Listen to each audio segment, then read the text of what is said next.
Thank you, Mr. Chairman. Welcome. Your testimony has been very helpful to us.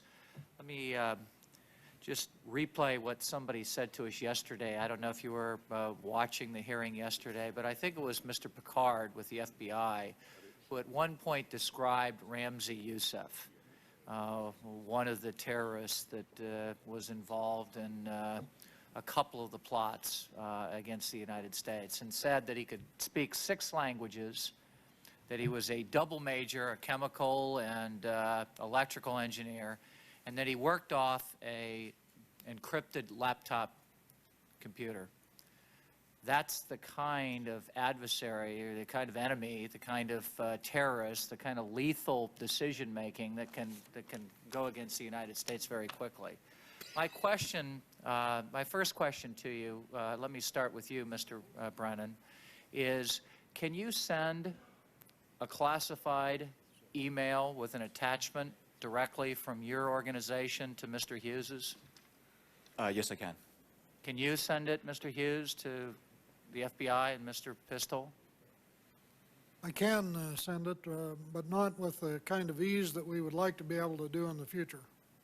What's the problem is it the problem with the classification or the problem with the attachment? It's the technical interface between the Department of Homeland Security and the FBI, but we have FBI liaison officers present in the Department of Homeland Security. We would pass it to them and they would transmit it or see that it gets to the FBI, or we would use secure fax. I took your question to mean an automatic direct link, file transfer to file transfer. Correct. That is not in place, but we anticipate You cannot do that yet. How long will it take? I don't know. Mr. Pistol, you to Mr. Pavitt or the CIA? Yes, we're still building the infrastructure with DHS, but clearly with TTIC or the CIA. Mr. Pavitt, can you go back over to Mr. Brennan and Homeland Security? Yes, sir. Directly? To my knowledge, yes, sir. You're And positive? If I can't go directly, I can go directly to TTIC without question. To DHS, I don't have the same level of confidence at this point. To the FBI, without any question. Okay. Let me ask you another question with respect to technology. Let's say, Mr. Brennan, one of your analysts wants to get into a database with a lead on a terrorist. Can you get directly into Mr. Pistol's database? Yes, I can. And can you get into Mr. Hughes's database?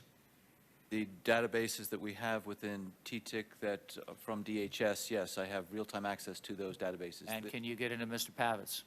Yes, I can. And do you have to do those individually then? Do you have to task each one of them separately? So your analyst is saying, I got to find something out right away about Ramzi Youssef. I've got to go to each one of these databases individually. That's an excellent question. Yes, what we have to do right now is to do it sequentially as opposed to doing a simultaneous search. And what we're doing is building the integrated architecture that allows us to pulse all of them simultaneously so we can bring something up together. How long will that take?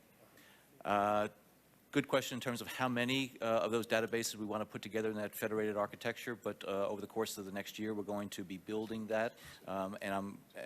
Right now we can do it in different ways. Because you're the fusion center, right? You should be able to do that before anybody, I would hope. Yes, yes, and we are working with them collaboratively to build that type of architecture. It's going to be months. Last question. Who has the job of compiling and holding the government's institutional knowledge and memory of what we know about al-Qaeda inside the country and outside the country? Who does that? Which one of you? The FBI has responsibility for inside the country. We work collaboratively, obviously. Yeah, these al-Qaeda members don't care. They go everywhere. So you do it inside and you do it outside, Mr. Pavitt? I don't know whether I have the responsibility, Congressman Roemer, but I can tell you that CTC and CIA's Director of Operations and Director of Intelligence are doing that. I don't know whether I have that responsibility, but I know that we are, in fact, doing that. We have a tremendous So the first question would be, who's got the responsibility for it, and how do we figure out who has the database, and how do we connect people up to it? Thank you, Mr.